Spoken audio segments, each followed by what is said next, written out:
I mean, there are disadvantages like that. Sometimes you have to figure out problems like that. But at the same time, I really like investing at a distance because it forces us to be investors, to figure out how to solve these problems from our desks instead of driving over there and seeing what's up. Your network is your net worth. Come listen to some of the most successful people I know share invaluable knowledge, stories, and advice in real estate, business, and beyond. This is Weiss Advice. Whether you want to take your business or personal life to the next level, look no further. Welcome back to another episode of Weiss Advice. I am your host, Yoda Weiss. On another beautiful day here, I'm excited to be podcasting. As I just told our guest earlier, I'd be doing this all day long if I could. Get me a radio show, and you got me signed up for life with a good enough salary, that is. Anyways, great to be here again with Brandon Hicks as our guest today. How are you doing today? Good. Yeah. Thanks for having me on. I'm excited to be speaking with you. I know you've had quite the experience in real estate over the years, and it's always great to get fresh perspectives about people doing different things in the real estate world. Everyone has a different story and everyone has different experiences. So we're here to learn from you today, Brandon. So I'm just going to sit back and let you teach me. No, just kidding. Want to give our listeners a little bit of a background, who you are, how you got started in real estate, maybe a little bit before. I know you've been involved in the real estate world for quite a while, but only gone full-time a few years ago. So I'm going to give us a little background on that. So different is a good way to describe my investing approach. I have a little bit of everything, but I started off as a factory worker who started buying single family and small multifamily rentals. And I did it creatively out of necessity because I just didn't have any cash, being a low-level factory worker. So that started in 2007. By 2014, well, the first few years, I just bought a couple. But from 2011 to mid 2014, I'll say, I'd went from 4 units to 28 units, and I'd quit my job, started a painting business just to kind of bridge me to being a full-time investor and allow me to continue to add units creatively. So over the next couple of years, I grew to 64 units, all, single family, small multifamily up to, gotcha. I had a 12 and a 16 unit, but everything else was smaller. Having 64 units and self-managing it was definitely, stressful at times, but very, very tiring, and it burned me out, So when I hit 64, I'd had enough. I stopped buying. And I spent the next couple of years just kind of repositioning the portfolio, refinancing things, selling a few things, paying debt down, and just positioning myself for what was next. And I knew what was next was commercial, but I didn't really know what direction I would go in. I started off kind of by finding a partner, and he was a younger investor who reached out wanting to buy one of my properties. And, I wasn't ready to sell, but we just kept having conversations. I quickly realized that he had a lot of skills that I did not. So I just kind of pitched him like, hey, why don't we find a commercial deal together? And so, long story short, we started, looking and spent about a year looking at different asset classes, strip malls, small industrial, storage. And finally, in early 2020, I found a seller with 2 self-storage facilities in Angola, Indiana, which is not very far from where we live. And it was like a 12 cap deal. So it was a no-brainer to go after it. And we didn't have any storage experience. I had a good friend, Corey Herr, who got into real estate wanting to buy storage, but him and his wife, their day jobs kind of kept them from being able to find deals. So we brought them in and we did that deal. And from there, the partnership has just kind of blossomed. I mean, we had no idea what it was going to be coming in. Wow. But at this point, we have a few single tenant retail buildings, a handful of single tenant industrial, and we currently have 4 self-storage facilities. We have flipped 2, just took them full cycle, 12 to 15 months. And that's kind of where we're at. I mean, our model at this point is to buy underperforming self-storage, reposition it, and then the goal is to 1031 those assets into single tenant industrial so that we can kind of maintain or improve our cash flow from the storage asset, but free our time up to be able to continue to scale. That's awesome. Wow, there's a lot to unpack there because I have so many questions, but I want to get started with, kind of glossing over the fact that, as a full-time factory worker, W-2 employee, you were able to buy some single family and small multifamily properties, as you said, with kind of creative strategies, which to me seems like that's like the golden, I don't know, the holy grail or whatever of real estate investing. Like people, the number one thing that people say keeps them from buying real estate, or misconception, is that they don't have enough money, or they don't have money to invest. So can you, before we get into the storage and the industrial, I'm really curious about that as well. And that's what it is, and transitioning, going full time. And congratulations to you, by the way, for being able to do that.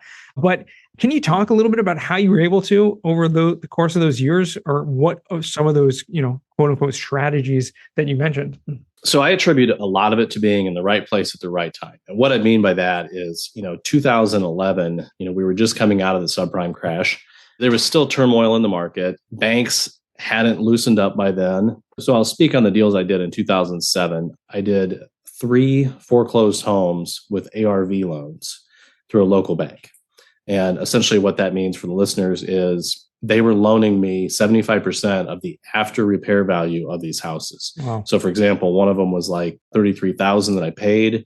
The ARV appraisal was 72. So they loaned me 54,000. So I had an extra 20 grand to go in and fix it up. It paid zero out of pocket. Yeah, it was phenomenal. So I did 3 of those and went back to the bank for the 4th one. And, by then lending had started tightening and they turned me down. So this would have been beginning of 2008. And I just beginning of 2009. So I took it as a major ego hit, right? I'd never been turned down for a loan in my life on anything, had great credit. So I just kind of, I had 3 rentals at that point, and I just kind of sat back, did my job, and focused on learning more about real estate. So I started, reading a lot of books, podcasts, forums, et cetera, and learning about creative deals. And so when 2011 rolled around, by then, I'd done a lot of studying and learning how to structure things. So I did a couple deals off the MLS where, like the first one, it was like a 110K triplex. And on paper, I put down $10,000, but with the credits and everything, it was only about 6, if I remember right. And that was pretty much all the money I had. So a few months later, that same realtor brought me a package of 3 duplexes. And that one was, we negotiated like $250,000 and $30,000 down, but $15K of it was a note that I gave them on 3 other properties, just kind of a blanket note. And then around $9,000 of it, $9,500 was credits, taxes, prorated rents, security deposits, all that. And I used a credit card for the remaining $6,000 and got myself in that deal. And then I took about a year just to kind of, put myself back in a better position. And, both of those closings, I had kind of an epiphany, I guess. The first closing where I bought the triplex, with $5,500 or $6,000 out of pocket, that owner got a check at closing for $250 some. So in my mind, $250 or $250,000? No, $250 some. It was just $250, because after he paid commission and everything, there was nothing left, right? So in my mind, I'm like, wow, if I'd found that off market, I could have bought that for $250 out of pocket. That's what ran through my mind. The seller of the 3 triplexes, that she actually came to closing with like $1,100 and still owed half of her commission that she paid in the spring, or whatever, a few months later after we closed. So same thing, So at that point, I started doing direct mail. And back then, a lot of people weren't doing direct mail. It was very targeted. I'm in small communities. I knew what I wanted, so I just targeted certain properties. And I was able to negotiate with many of those people just, $2,000, $3,000, $4,000 down on, duplexes and such that were 70, 80 grand a piece, And I built up a great reputation of doing that. I bought them all in land contract, paid everybody perfectly earlier than what the payment was due. And just the reputation kind of snowballed. I mean, for the next deal, I'd have a new reference and it would just kind of grow from there. That's amazing. So you were still, providing a note of some kind and having all kinds of, that's a great strategy to use because a lot of people don't even know something like that exists. You mentioned listening to podcasts. There weren't too many podcasts back then talking about real estate. What was there, like the real estate guys, Bigger Pockets hadn't even gotten off the ground back then. Right. Yeah. I guess that was later then. Yeah. I know, back before Bigger Pockets, I was on a real estate forum called CRE Online. Have you ever heard of that? It's Creative Real Estate Online. Before my time. So Ray Alcorn, do you know that name? No, also not. Yeah. He's an older gentleman, very smart, very creative. He was in the commercial space. And I learned a lot about, doing creative deals from reading his posts. That's awesome. Yeah. Well, amazing. And so that took you through doing this, and all the time you're holding these properties, right? These weren't like fix and flips. Correct. Yep. A lot of people get into real estate and start off buying a house with low money down, getting the loan from the bank, fixing it up, but you're holding them and collecting rent, even though you're not really putting much money down. Right. And to go on to that point, I mean, I still have 38 of those 64 units, and they're all financed with banks at this point, except my 16 unit, because that seller wanted to do a long-term seller financing deal. That's kind of my quote unquote day job now, while I'm building this commercial portfolio on the side. It pays the bills while we're building this out. So you're still self-managing, meaning you don't have like property, which is one of the things that you wanted to steer away from. Exactly. Would it make sense business-wise to hire some sort of management company to handle some of that, or you're just making enough money? It's at this point, like I've sold off my problem properties. Like I had a 12 unit when I bought it. The first couple of years, it was horrible. And probably the first 6 months, there was cops there every week, if not every day of some sort. That property, I turned it around, sold it. It was still kind of a pain even up at the end. So at this point, like I have a lot of long-term tenants who they're just great. And when I say I self-manage it, I mean, I do the leasing, I do, tenant management, I organize repairs and so on, but I don't actually do the repairs. I don't do the mowing, things like that at this point. So it takes very little of my time. I mean, most of my focus is on this commercial partnership. That's awesome. So how did you you talked a little bit about transitioning to going full-time. At what point did you know that, okay, I can leave my job, I have enough cash flow coming in or enough savings or enough equity? I don't know what that exact calculation was in your mind, but I'm curious to know how you knew. A lot of people think, okay, I'm maybe investing part-time in real estate. When do I make that decision to jump in and let's go full-time into doing this? So I can give you two answers to that because I basically did it twice. So the first time for the factory job, I mean, I was making like $14 an hour. I was stuck in there on a Saturday night on overtime. My kids were home, my wife was home, and I just started running through the numbers while I was running a press. And it's like, okay, if I refinance these 5 properties, if I start doing the mowing on these and I start doing some of the repairs and maybe start some sort of side hustle, like I can quit. And I literally told, probably it was a small factory, I probably told half the people I worked with that night that I was quitting in 6 months. And that's what I did. And it worked out fabulously. I mean, I added another 20 some units over the next couple of years. I had a fairly successful, small painting, I'm going to say with air quotes, business, because, I was the employee along with whoever I had helping me. Right. So it's not like a business, but it worked out well. It was a nice bridge. And then when it was time to quit that, basically what I did was, I sold a handful of properties, restructured my debt, refinanced some other things, and everything that I did, with that, it worked out to about a $4,000 a month swing in cash flow. And I'm like, I'm done painting, now I can focus on figuring out what the next step was. There you go. And Amazing.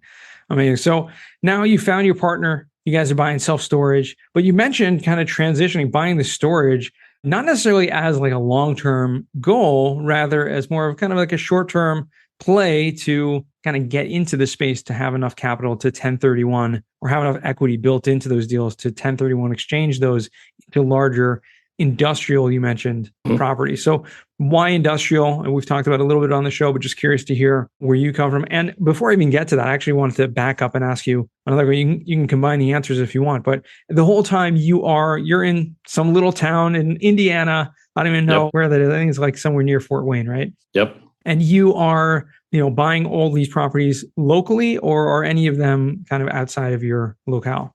So my residential is all local. And then in the commercial partnership, our first couple storage deals were about I live in Avila, Indiana. One of my partners lives in Auburn, Indiana, and the other two in Kendallville, Indiana. So we're all just north of Fort Wayne. So the first 2 storage deals were just north of where we're at. We bought a small retail building next that's, a half hour in another direction. And then we've got a couple of industrial buildings within, say 40, 50 minutes of our houses. But outside of that, like everything else is out of state.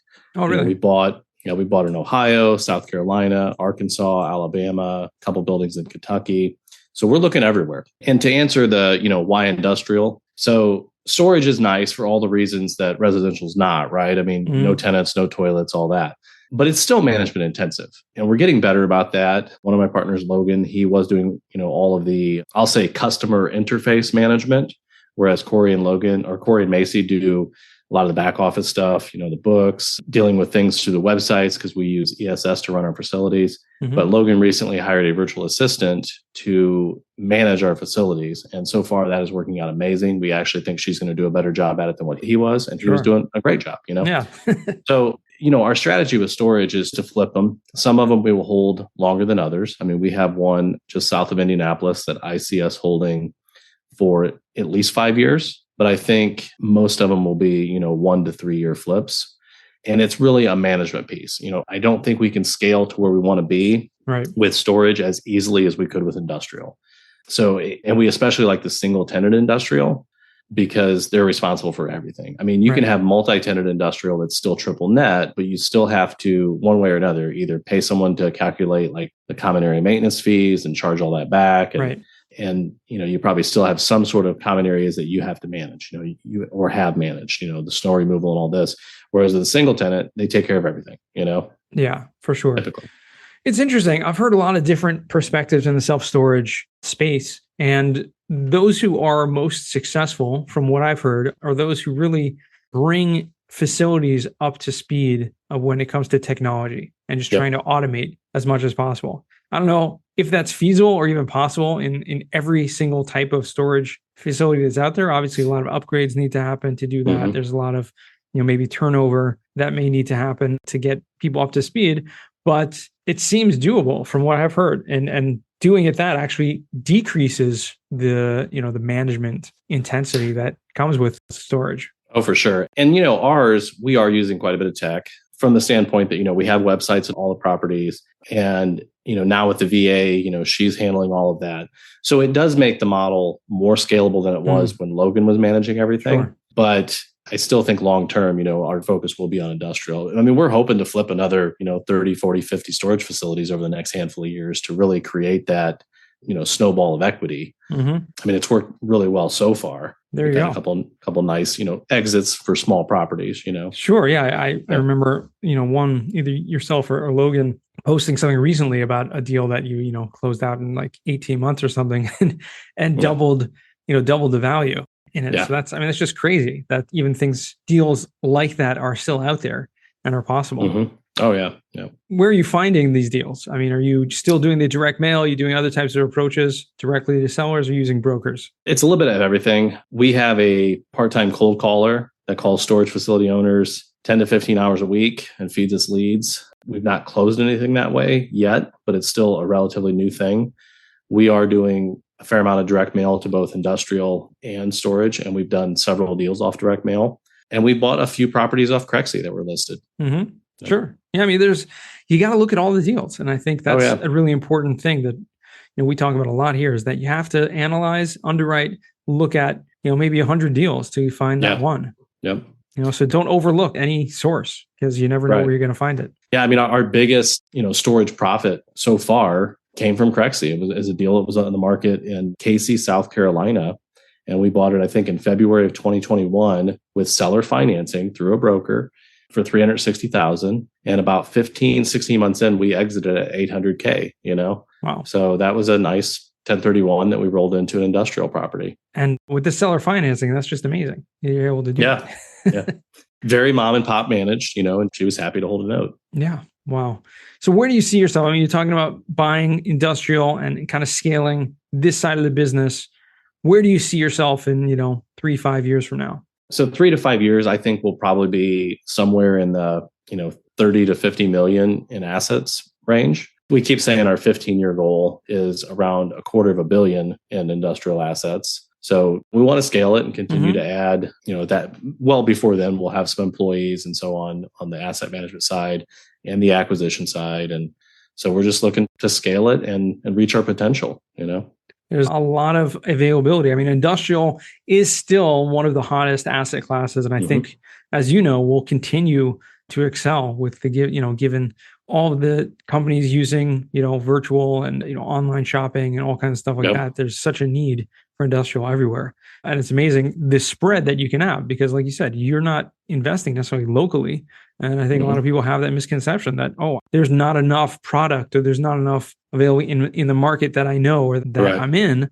Maybe you talk a little bit about maybe some of the challenges that you faced in investing out of state or in different areas, if there are any, and maybe what you're doing to handle those? So the challenges really are, it's easy enough to put eyeballs on it. I mean, you can start by looking on Google Maps and all that stuff, right? We've paid people to go take pictures, so we knew we were getting current pictures of an asset. And then, we typically go and look at it during due diligence. At least one of us will travel and go look at it.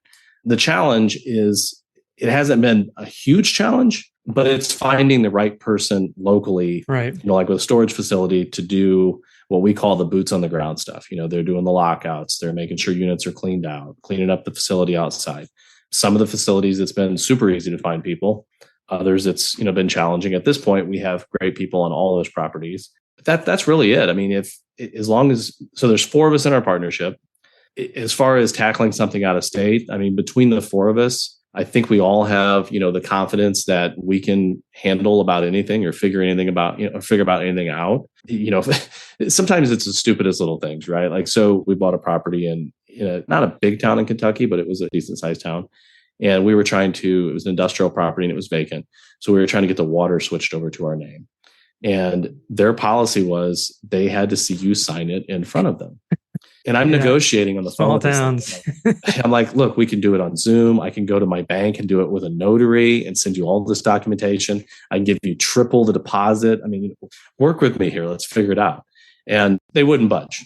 So I sent Logan in and let him play bad cop. And he literally emailed every single employee that he could find on the town website. And finally, the mayor called him back. The mayor. And the mayor, yeah. So they bent their rule for us and let him go and, have this notarized and mail it and all this stuff. So it's, there are disadvantages like that. Sometimes you have to figure out problems like that. But at the same time, I really like investing at a distance because it forces us to be investors, to figure out how to solve these problems from our desks instead of driving over there and seeing what's up. Because, 9 times out of 10, you drive over there, it's not something you can fix anyway. So why be there, Right. That's such a good point. And that's I think that's one of the golden rules of real estate investing. I mean, you need people locally, you need boots on the ground, you need to find the right people to do the right things. And such a great story of the local, because there are so many local towns, across America. Yeah. And I mean, Midwest, I'm sure is notorious, but everywhere, really every state where you get out of big metropolitan areas, a lot of people are still functioning and working on the same systems that they've been doing for 50 years, or more, 100 years, like the title, like pulling title from certain counties. It's like pulling teeth. You have to go down to the office during their office hours, which are only 2 hours a day, 3 times a week. And there's some little old lady in the back who you need to make a photocopy of the title in order to pull it instead of having it online. I mean, it's just crazy. Yeah, the property cards for this property, when I contacted the county and had them email us, because we use PropStream, so we can get a lot of data that way, but I wanted to see the actual property cards. They were handwritten, which was amazing. I've never seen handwritten property cards. That's awesome. That's amazing. Yeah. And I mean, I'm sure this facility was owned by these people for, a few decades before you bought it. Well, it was an industrial building, but yeah, it's a very rural area and, that's how they operate. That's how it works. Yeah. Well, amazing. Brandon, I want to transition now to what we call the final 4. These are 4 questions.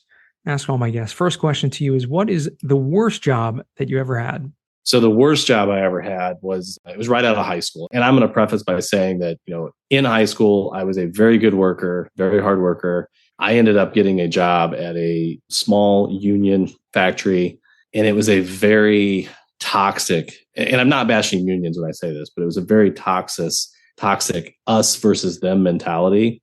And I spent 10 years there, and I became a horribly entitled employee.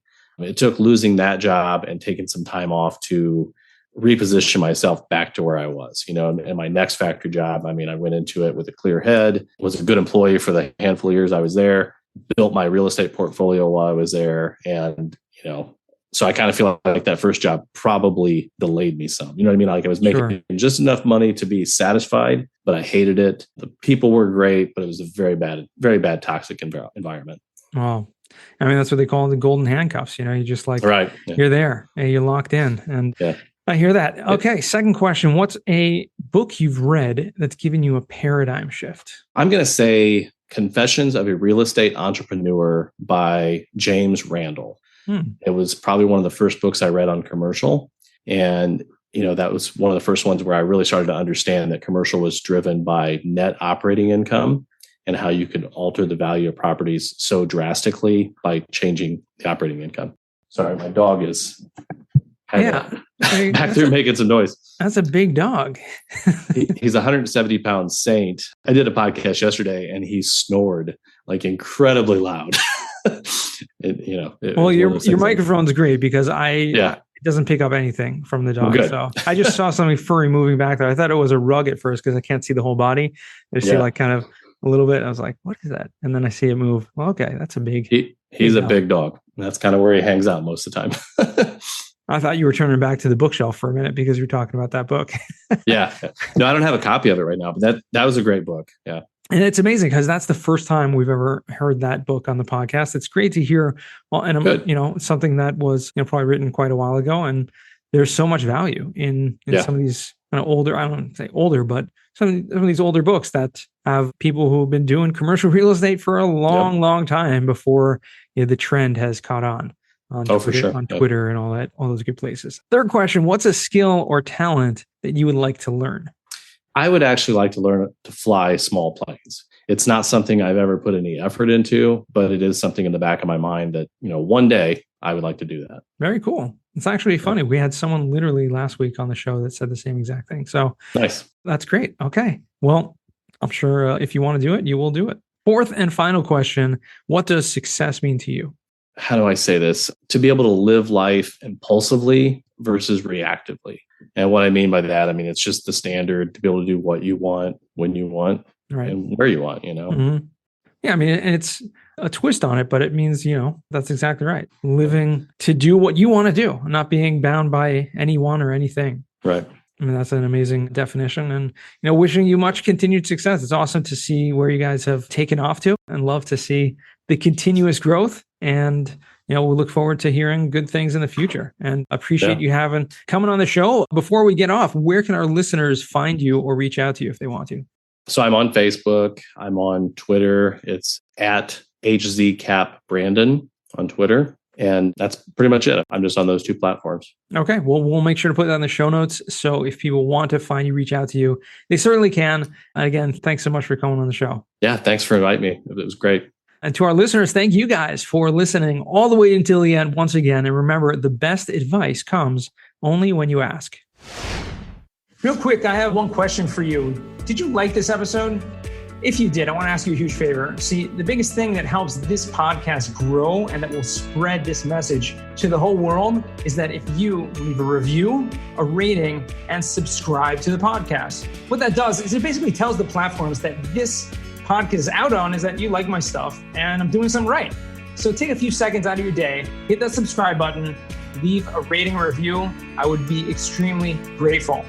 Also, I want to hear from you guys. So I want to hear some feedback. If you have any questions for future episodes, please find me on LinkedIn. Send me a DM, a connection request, Yona Weiss, and I'd love to hear from you.